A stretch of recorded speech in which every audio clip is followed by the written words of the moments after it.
ভিকি, যাকে এতদিন খুঁজছিলাম সে কি আসমান থেকে করে এসে ছাদের উপর এসে পড়লো? পাশের জনকে দেখছিস কি সুন্দর হাসে রে। তুই যদি আরেকবার আমার মেকআপ চুরি করিস আমি কি তোকে ছাদ থেকে ফেলে দিব। ওরে বাবারে, বাঘিনী খেপেছে। আপনারা কারা? সজীবের চাচাতো ভাই, মানে এই রুমটায় নতুন সাবলেট নিয়েছি। ও, 10 তারিখের মধ্যে কিন্তু ভাড়া দিয়ে দিতে হবে, না হলে বাবা রাগ করে। ওটা কোনো ব্যাপার না, 10 তারিখ না, আমি 1 তারিখেও দিতে পারি, চাইলে 25 তারিখ। ফুটানি মারবেন না, 10 তারিখের মধ্যে দিলেই হবে। আর শোনেন, এই বাড়িতে যদি থাকতে চান তবে খুব সাবধান। এই বাড়িতে কোনো বড়লোকই চাল চলবে না। বড়লোকদের আমি দু চোখে দেখতে পারি। আমি তো গরিব সন্তান, আমার ওই দুবেলা ডাল ভাত পেলেই চলে। ডাল ভাত? উফ, শুনলে কেমন জানি অ্যালার্জি হয়। হয়েছে। আর শোনেন, দোতলায় আমাদের বাসা। আপনাদের যদি কোনো হেল্প দরকার হয় তাহলে আম্বানি কেনা, আর আব্বু আমাকে বললেই হবে। চল কনা। কাদের ভাই, গরম গরম ভাত। রীতিমতো আপনার মহানুভবতা দেখে মুগ্ধ। আন্টি, ওই আপনাদের কাছে মনে হয় একটা চাবি মনে হয় আছে, সজীব বললো। হ্যাঁ, আমাদের বাসায় একটা চাবি কোথায়? আরে রাখো তোমার চাবি, এদিকে মাসের বাজারের হিসাব মিলছে না। আঙ্কেল কিছু মনে না করলে আমি কি একবার দেখবো? হ্যাঁ, তুমি দেখবা তো দেখো। এই একটাই না? একটাই। ও, এখানে আঙ্কেল ওই যে আপনার 112 টাকার হিসেব মিলছে না, ওই চিনির দাম দুবার লিখে ফেলেছেন। 1 সেকেন্ডের মধ্যে হিসাব কমপ্লিট করে ফেললা। তা তোমার নাম কি? আমার নাম রিফাত। আর তোমার? আমি ভিকি। আচ্ছা, কি বলিস, কয়েক সেকেন্ড পুরো ব্যালেন্স শিট মিলিয়ে ফেললো। কেমন আছো? এখন কি লন্ডন নেই? হ্যাঁ বাবা, হোটেলে। আর তোর বাবা একটা বিজনেস ডিনারে। কি ভাবছিস? একটা লোক শুধু একটা পরিবারকে নিঃস্ব করেনি, এমন একটা উদাহরণ তৈরি করতে হবে যাতে ও নিজে থেকে বুঝতে পারে যে পৃথিবীর সবাই এক হয় না। বিশ্বাস জয় করতে পারিস তবে হয়তো ও সত্যিটা মেনে নিতে পারে। আঙ্কেলের অবস্থা বেশি ভালো না। তাদের কি হয়েছে? জানি না, কেমন কেমন জানি করতেছে। আসেন না ভাই। আঙ্কেল কি হয়েছে? অ্যাম্বুলেন্সের জন্য ওয়েট করতে গেলে অনেক দেরি হয়ে যাবে।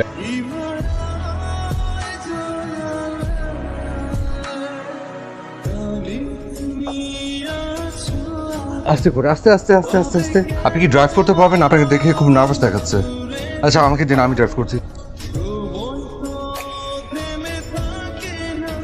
আমার না বিশ্বাসই হচ্ছে না, রিফাত ভাইয়া তো পাওয়ার কোথায় পেল? মানুষের চেহারা দেখেই কি তার আসল পরিচয় বোঝা যায়? রিফাত হচ্ছে একটা লুকানো হীরার মতো। আপনি যা করেছেন বুঝতে পারছি না কি বলা উচিত। মানুষ তো বিপদে মানুষের পাশেই দাঁড়ায়, তাই না? পুরো সুপারম্যান হয়ে গেলি।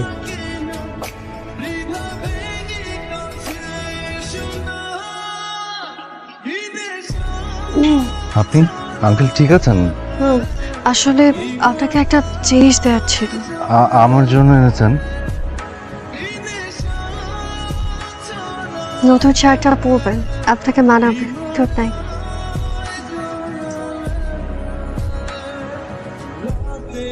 চল না আমার সাথে। তোর সাথে যাবো শপিং এ। পাগল নাকি? চল না প্লিজ। বিকালে বাবার ল্যাব রিপোর্ট আনতে যেতে হবে, তুই যা। রিপোর্ট আনতে হসপিটালে যাবে। ইস, ব্যাগটা কি দারুণ। ম্যাডাম শোনো, আমাদের শোরুমে চলছে আজকে গোল্ডেন জুবলি অফার। কি বলছেন সত্যি? জি ম্যাম। এখানে কি করছেন? উইন্ডো শপিং না? একটা ব্র্যান্ডেড ব্যাগ মাত্র 5,000 টাকায় কিনো। একেই বলে ক্লাস আর লাভ, বুঝলে? বৃষ্টি থেমে গেছে, চল বাবার রিপোর্টটা নিয়ে আসি। রমন সাহেব, আপনাদের এই পুরনো বাড়িটা আমাদের কোম্পানি একটা আইকনিক প্রজেক্ট বানাতে চায়। আঙ্কেল ওই স্যার আপনি? আরে কাশেম ভাই, আপনি কেমন আছেন? আমি তো আপনার টিচার ছিলাম, সেটা বলেন। স্যার স্যার উনি আমার টিচার ছিলেন। আপনি এখানে ছদ্মবেশে টিউশন করছেন? আপনার এত কিছু জানার দরকার নেই, ওকে? মামা তুই না ডেঞ্জারাস। হ্যাঁ, মানে জিএম কাশেম সাহেবকে তুই তোর ছাত্র বানিয়ে দিলি। এটা কোনো বড় ব্যাপার হবে কি? আমি জানি না এই তাসের ঘর কতদিন টিকবে রে।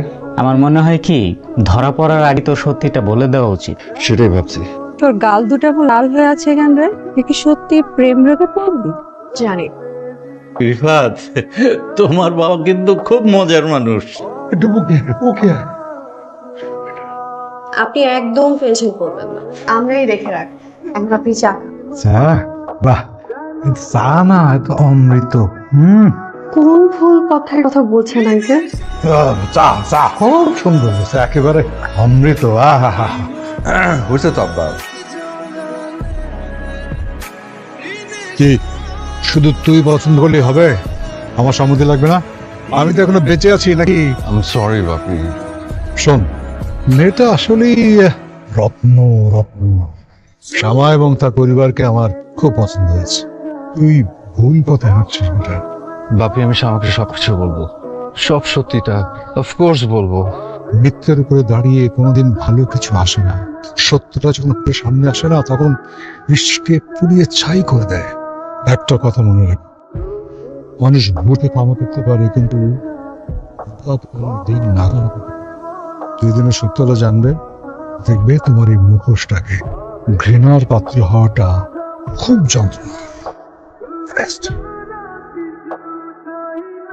ভয় পেয়ে গিয়েছি। এই নিন হার্টবিট স্বাভাবিক করার ওষুধ। হঠাৎ গোলাপ? আমি খুব সাধারণ একটা ছেলে, মেসে থাকি। তোমার মা তোমার জন্য যেমন রাজপুত্র করছে, আমি হয়তো তেমন না, কিন্তু আমি তোমাকে অসম্ভব পছন্দ করি। তোমার সাহস তো মন্দ না। মা প্লিজ স্বরূপ, তুই চুপ থাক। তুমি সিম্পল মেসেজ একটা ছেলে, যার চাল চুলার কোনো ঠিক নাই। বাসায় আয়না আছে? নিজের চেহারাটা কোনোদিন আয়নায় দেখেছ? আন্টি আমি খবরদার, একদম চুপ। দাঁড়ান আন্টি, আবার কি বলার বাকি আছে? অনেক তো বললেন, এবার না হয় একটু শুনে যান। কিন্তু আপনি যাদেরকে মেসের সাধারণ ডাল খাওয়া মাস্টার ভেবে এই বাড়ি থেকে কুকুরের মতো দূর দূর করে তাড়িয়ে দিতে চাচ্ছেন, Mirza Arsalan Rifat legacy group of ইন্ডাস্ট্রিজের একমাত্র উত্তরাধিকার। আর তার বাবা ওই দিন ফতুয়া পরে ড্রয়িং রুমে বসে ডাল ভাত খেয়ে গেলেন ডক্টর মাহবুব মির্জা। সামাতো বড় লোকদের দুই চোখে দেখতে পারেন, যে কারণে রিফাত ছদ্মবেশে এই বাড়িতে মাস্টার সেজে আছে। নইলে ওর মতো ছেলে।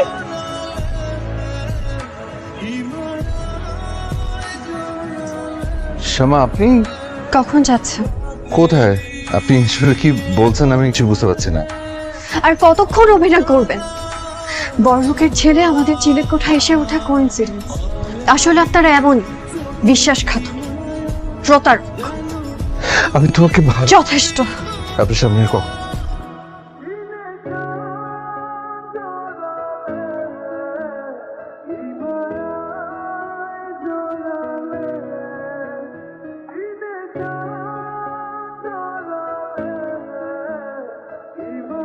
সাবাস, ল্যান্ডের জন্য শামার পিছনে ল্যাংড়া ঘোড়ার মতো ছুটতেছে। মজার খবর আনছো? আজকে দেখলাম স্যার আবার বাসা থেকে বের করে দিয়েছে। কোন সাহসে আমার বাড়িতে এসছো? এই পুরনো কাসুন্দি ঘাইটা কি লাভ বলেন তো আপনি? তুমি খুনি। তুমি এই মুহূর্তে আমার বাড়ি থেকে বেরিয়ে যাও। এই বাড়িটা কি আসলে আপনার? এটা জাল দলিল। আঙ্কেল থামেন, আস্তে। তুমি যদি শুধু আমার সাথে চলো, বিশ্বাস করো এইসব দলিল টলিল ছিঁড়ে টুকরা টুকরা করে ফালাই দিব।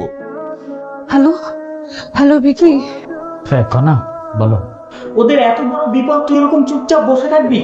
আচ্ছা থেকে শুনতে বলছি। হ্যাঁ শুনছি। শ্যামা আমাকে ওর সামনে যেতে মানা করেছে, বলেছে আমি ওর সামনে গেলে ও নিজেকে সে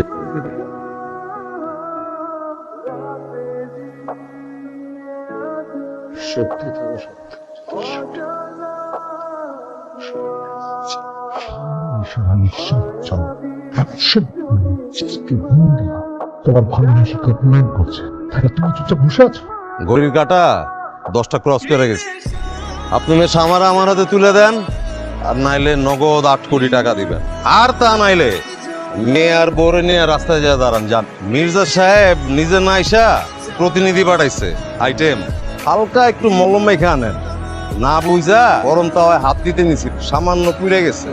আমি মির্জা আরসালান রিফাত, নাম হয়তো শুনেছেন, কিন্তু আজ থেকে মনে রাখবেন।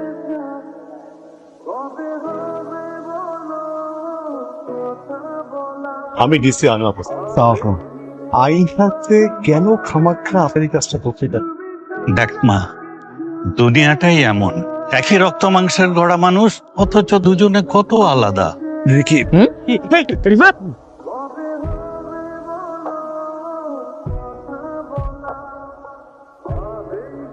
ওরা তো জ্ঞানই ফিরছে না। ডাক্তার তো বললো তোর কন্ডিশন খুব একটা সুবিধার না। আরে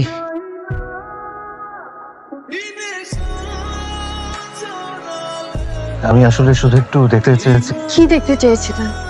যে আমি কতটা কষ্ট পাই নাকি আমি কতটা বোকা? শোনো, বিপদের দিনে যে ছেলেটা আমার বাবার জন্য খালি পায়ে দৌড়াতে পারে তাকে বিশ্বাস করা যায়।